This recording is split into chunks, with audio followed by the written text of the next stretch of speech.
Reservoir accused of delayed flood discharge warnings, many swept away in Henan and Shaanxi floods.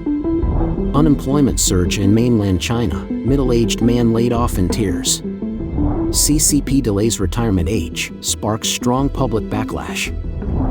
CCP falsifies data again, online retail sales for first half revised from decline to increase.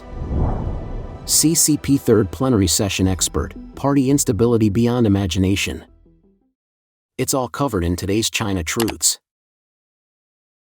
Reservoir accused of delayed flood discharge warnings, many swept away in Henan and Shaanxi floods. In several provinces in China, dams have released water, leading to fatalities due to late flood warnings, causing many to be unable to escape in time and die in the flood. On July 19, the Zhengzhou Reservoir in Manchuangwan Town, Shenyang County, Shanghua, Shaanxi Province, discharged floodwaters.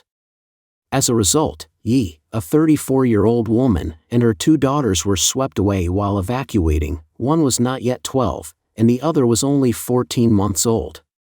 Ye's husband, Mr. Liu, told Jimu News that around 11 p.m. that night, village officials suddenly instructed the villagers to evacuate to a nearby primary school. Before the villagers could reach the school, the floodwaters from the reservoir arrived. After the waters receded slightly, villagers conducted a search and rescue operation, saving the eldest daughter, but his wife and younger daughter perished. One villager told NTD-TV, "When we were notified, the water had already reached our doorstep, and it was too late to leave. We could only run up the hillside. 2 people were washed away and have not been found. It's so heartbreaking, too heartbreaking."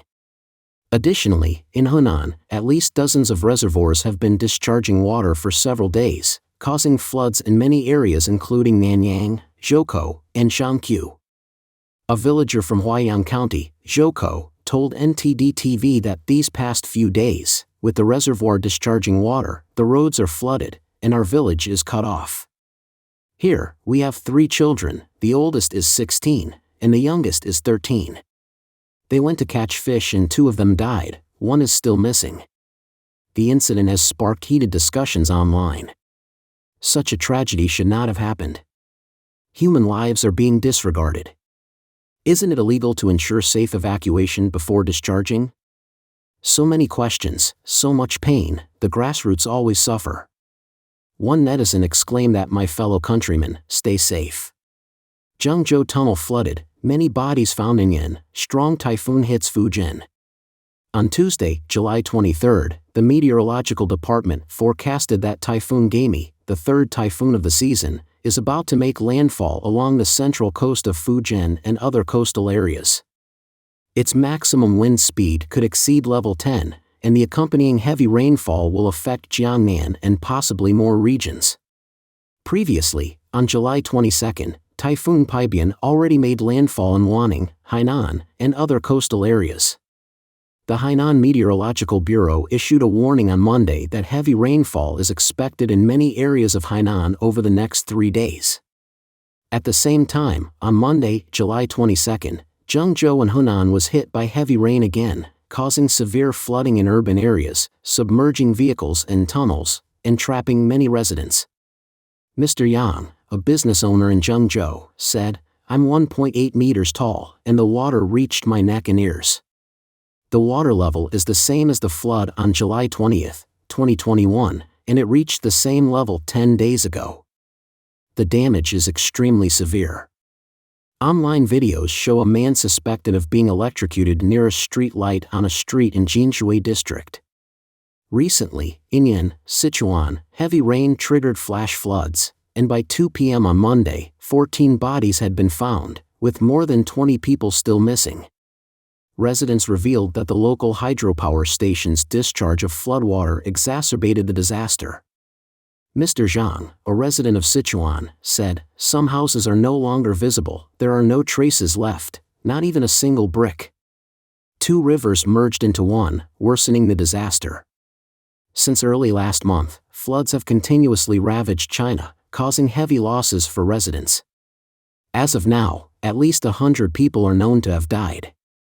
Due to the authorities' cover-up, the true extent of the casualties remains unclear. Unemployment surge in mainland China, middle-aged man laid off in tears. As China's economy sputters, social media feeds in the mainland are filled with posts from people laid off, unemployed, or cannot find new jobs. They're burdened with mortgages, car payments, the cost of raising children, and supporting aging parents, yet they feel lost and don't know what to do next. Earlier, he feared the uncertainty of not finding a job by the next month. He had sent out about 20 resumes recently, but hadn't received any responses. It's difficult to find a job at middle age, especially now when companies aren't hiring. The overall job environment is tough, making it really hard to find work. All I could do was comfort him and suggest he keep looking. He mentioned that it was very late when they finished eating, and he chose not to take a taxi home in order to save some money. Considering the layoffs at the company, it's better to save every little bit now, as life will become even harder if I'm actually laid off. Another self-media personality from Henan, Qilin Mama, reports that her husband, born in the 1980s, is now unemployed, highlighting the distress of middle-aged unemployment. She describes their dire situation. Without any income, they face the dual burdens of caring for both elderly parents and young children, coupled with the costs of rent and daily living. The job market has been bleak, with widespread layoffs across companies large and small. She notes that many businesses in Kunming, the capital of Yunnan, have closed in the past 6 months. In another case, Happy Leaf, a recent university graduate and blogger from Shandong, received her diploma in mid-July. She noted that the job market is saturated with graduates, making it difficult to stand out. Despite applying for jobs daily through recruitment platforms, she rarely gets responses. She said she's consumed by self-doubt, anxiety, and despair daily, mentioning that 5 out of 7 roommates are also unemployed. She feels devastated and powerless, questioning whether lacking a strong family background means inevitable unemployment post-graduation. According to the 2024 University Student Employability Research Report published by Zhaopin China, only 48% of graduates had received informal job offers by mid-April, a decline from last year's figures. The employment statistics for the 2024 graduates of Guangdong University of Technology indicate an employment rate of only 41%, meaning that 60% of graduates are jobless. Notably, the employment rate in the School of Architecture and Urban Planning is just 9%, reflecting the real estate slump. Another blogger based in Guangdong, Chen Chen, reports being unemployed due to illness for the past 3 years, accumulating debts in the hundreds of thousands. At 33 years old, she is without employment and leads a defeated life. She said, "I feel I am on the verge of breakdown. I don't even know how I've managed to survive these recent days. For food, I spend 5 yuan to buy a dead fish because I cannot afford a live one, in addition to buying konjac tofu." In recent years, the youth unemployment figures on the Chinese mainland have continually reached unprecedented highs. Before the pandemic, China's average youth unemployment rate was around 10%, but it escalated to over 20% last year. In 2020, the pandemic drove the monthly peak to 16.8%, and by 2022, the annual average had risen to 17.5%, more than triple the general social unemployment rate, with a record monthly peak of 19.9%. In 2023, the rate surpassed 20% for the first time in April, reached 20.8% in May, and climbed to 21.3% in June, marking a record high for 3 consecutive months and quadrupling the overall social unemployment rate during this period. This led the authorities to cease publishing this data. In January of this year, the Bureau of Statistics released the youth unemployment rate data for the preceding December, with adjusted figures that excluded currently enrolled students. Given that official CCP data often omits adverse conditions, the actual figures might be more dire. Several netizens from the mainland have pointed out that the true state of unemployment is well understood by the public. On average, 1 out of every 3 adults is currently unemployed. With job seeking compared to an almost impossible task, most individuals make ends meet by engaging in activities like street vending, food delivery, or driving for Didi. This trend indirectly indicates that China's unemployment rate has soared to new heights not seen since the 1990s. CCP delays retirement age, sparks strong public backlash. The Chinese Communist Party recently announced plans to develop the so-called silver economy and to gradually delay retirement ages.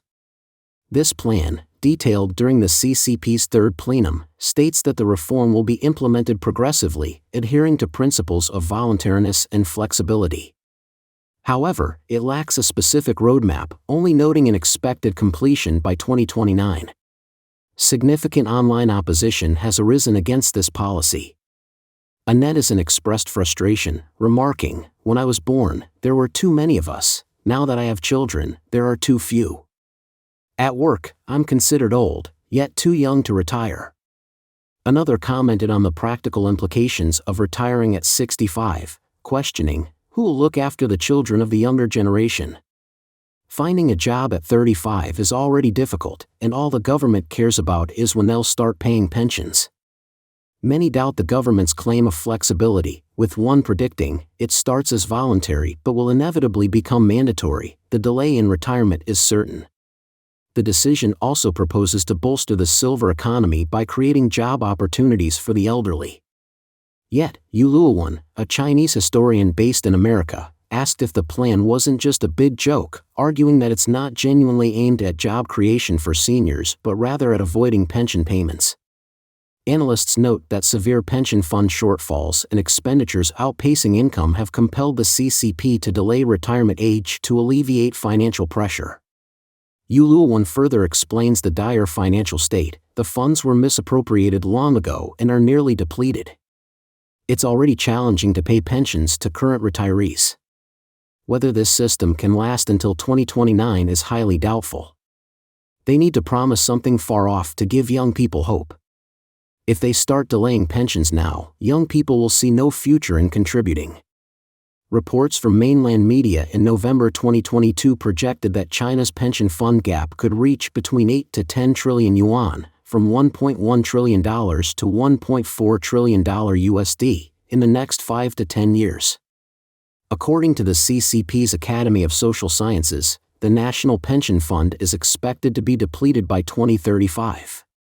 Currently, the legal retirement age in China is 60 for men, 55 for female officials, and 50 for female workers. The China Pension Development Report 2023 suggests a potential adjustment to 65 years as the new retirement age. Mr. Huang, a mainland entrepreneur, argues against this adjustment, stating, "Delaying retirement to 65 means only starting to receive pensions at that age. If you live to 80, that's just 15 years of pensions after contributing for 25 years. Many people become unemployed by 40 and have to fend for themselves for a long 25 years. Officials won't be affected, they don't rely on salaries and have significant unofficial income. They solve problems for others and can earn tens of thousands with a single word. They have no concept of unemployment. As long as they don't make mistakes, get fired, or resign, they keep working until 65. According to CCP data, the average life expectancy in China has increased from 44 years in 1960 to 78.2 years in 2021. With over 296 million people aged 60 and above, the economic downturn, aging population, and declining birth rate pose severe challenges to the pension system. Professor Xie Tian from the University of South Carolina notes, "We frequently see issues with fund misappropriation. Coupled with the decreasing birth rate and declining population, and young people opting out of the workforce, the pension funds are likely to be depleted sooner." The CCP has no choice but to extend the retirement age to 65.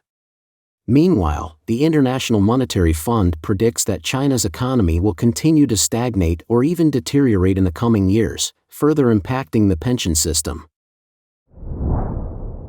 CCP falsifies data again. Online retail sales for first half revised from decline to increase. To cover up its economic decline, the CCP's data manipulation has become increasingly blatant. On July 15, the CCP's National Bureau of Statistics announced on its website that total retail sales of consumer goods from January to June 2024, claiming that national online retail sales reached 7.0991 trillion yuan, about $976 billion, a supposed increase of 9.8% year-on-year. Physical goods accounted for 5.9596 trillion yuan, about $819.2 billion USD, of this, reportedly up by 8.8%. However, data from the previous year, posted on July 17, showed higher sales. Total online retail sales were 7.1621 trillion yuan, about $985 billion, and physical goods sales were 6.0623 trillion yuan, about $833.4 billion USD. This indicates that both segments actually declined. Despite this, the authorities are falsely claiming year-on-year growth of 9.8% and 8.8% for each category. This is not an isolated incident of data falsification by the CCP. In June, the U.S. Treasury Department's semi-annual report on international economic and exchange rate policies highlighted significant discrepancies in two official 2023 trade surplus reports by China. The CCP's customs data for the first half of 2024 showed a 2023 trade surplus of $823 billion, while the State Administration of Foreign Exchange reported only $594 billion, a staggering difference of nearly $230 billion, representing more than 1% of China's GDP. Since 2000, such discrepancies have typically averaged only $7 billion. Additionally, in April, China's National Bureau of Statistics reported the first quarter GDP of 2024 as 29.6299 trillion yuan, about $4 trillion, suggesting a year-on-year increase of 5.3% at constant prices. However, the previous year's first quarter GDP was reported as 28.4997 trillion yuan, approximately $3.9 trillion USD. Which actually reflects a growth rate of just 4%. CCP Third Plenary Session Expert, Party Instability Beyond Imagination. The Taiwan National Policy Institute recently convened a symposium titled CCP's 20th Plenary Session of the Third Central Committee and New Regulations Punishing Taiwanese Independence. This event gathered scholars and experts to discuss and analyze the issues. The seminar, led by Qiu Zhen, Vice President of the Institute for National Policy Research, featured remarks from Dong Liwen, the Executive Director of the Asia-Pacific Peace Research Foundation. Dong asserted that the CCP's third plenum continues to stall and avoid critical issues. The nearly year-long delay, he argued, stems from a combination of global political and economic uncertainties, domestic economic woes, and internal party turmoil. Consequently, the plenum was hastily called just before August's Bay-Day meeting. The lack of any media coverage of the three-day event indicates that the instability within the CCP is beyond imagination. Dong Liwen also mentioned that the CCP is oscillating between focusing on national security and economic development. Despite hosting 72 Reform Committee meetings since the comprehensive reform proposals from the 18th Party Congress's Third Central Committee, economic policies have regressed, undermining previous advancements. The 2018 shift by the Third Central Committee to deepen the reform of party and state institutions reflects the regime's belief that the systemic and mechanistic issues require an authoritarian response. However, the party and state institutional reform has been ineffective and lacking in progress. Heng Yaonian, Deputy Director of the Center for Mainland China Studies at Tamkang University, commented that since Xi Jinping assumed power, he has consistently promoted the Chinese model, Chinese path, and Chinese-style modernization, advocating against blindly imitating Western successful models and maintaining a strict authoritarian governance. Meanwhile, Tin Hengmao, chairman of the Institute for National Policy Research, articulated that Marxism-Leninism has been employed as a tool for ideological propagation through loudspeakers, embedding Mao Zedong thought in the political and societal mindset under China's unique circumstances for decades. Under Xi Jinping's leadership, the CCP's reform and development trajectory has regressed to resemble Mao's era. Tin Hengmao has closely monitored China's political and economic developments, noting the difficulty the CCP faces in implementing reforms despite its public commitment to change since the third plenum of the 11th Central Committee in 1978. He argues that as long as the CCP clings to Marxism-Leninism, it will remain ideologically constrained and unable to escape the confines of communism. Tin mentioned that the former director of the American Institute in Taiwan, AIT, Taipei office, before stepping down, advised people not to panic over the CCP's aggressive rhetoric and actions, nor to become numb to the risks. He highlighted that both domestic and international focus is sharply on the tensions across the strait, raising questions about the possibility of armed conflict. He noted that war requires effective military leadership to orchestrate operations. In recent years, the CCP has significantly purged its military, with many capable generals either prosecuted, arrested, or forced into retirement, leaving the competence of the newly appointed leaders yet to be proven. Tin emphasized that war requires financial backing, as clearly demonstrated by the Russo-Ukrainian War. Currently, mainland China's worsening fiscal situation was a significant issue at the Third Central Committee meeting, highlighted by immense fiscal deficits and widespread international opposition to and vigilance against the CCP. Should the CCP choose military action against Taiwan, it must understand the financial and social costs and consequences. Preserving peace is the most beneficial and harmless course for all involved.